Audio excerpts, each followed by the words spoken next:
r/Askreddit by Spreadit. What place gets creepy when you're alone? The library. I work in a big 60-year-old academic library.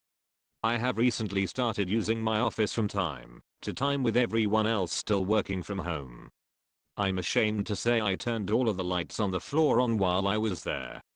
The bathrooms are the creepiest.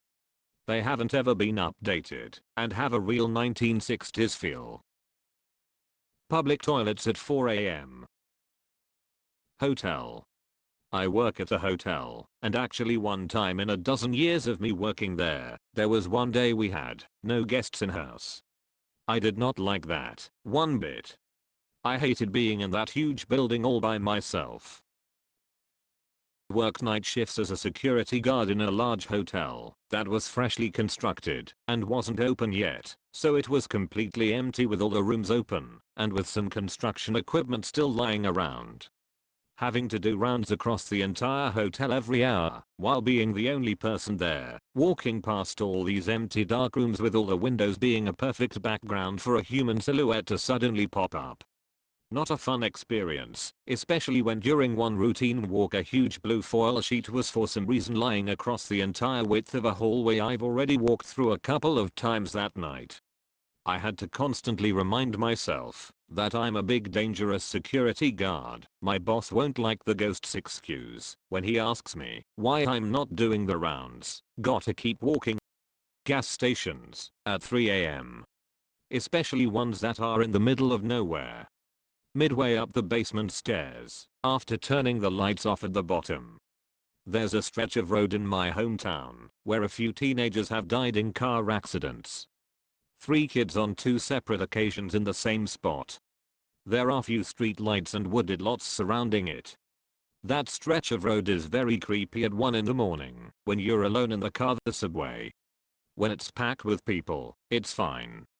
You are just rushing with the rest of the crowd to catch the train. But when you are alone, and every sound is bouncing off the walls. That's so creepy.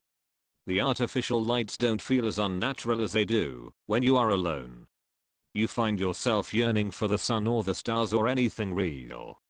A small cloud of fireflies would be better than the hum of overhead artificial lights. Even the air smells stale down there. It feels like a tomb, but with a train ready to take you on the way out. Dark roads in the middle of the night. Night hikes. People who go alone scare me. Any theater. You never want to be the last person in a dark theater. The ghost light can only ward away so much. We had a family friend who lived in an old movie theater. It was super rundown and most of the fixtures, seats, and stuff had been removed. He supposedly had grand plans to fix it up into a really cool place, but he never got around to any of it. He had his bedroom set up in one of the old projection rooms and that was about it. It was a super creepy place to visit. Parking garages. Especially underground ones. I fully expect one day to get in my car with someone hiding in the backseat. The forest at night. I walked home through town at 2 a.m. one night years ago. Single stoplight, gas station, abandoned restaurant. It's dark, abandoned, and all of a sudden the plastic behind the restaurant starts flapping, and every noise in town sounded off, I guess would be the best explanation. Scared the ever-living shit out of me. I don't think I could ever recreate that situation in fear if I tried.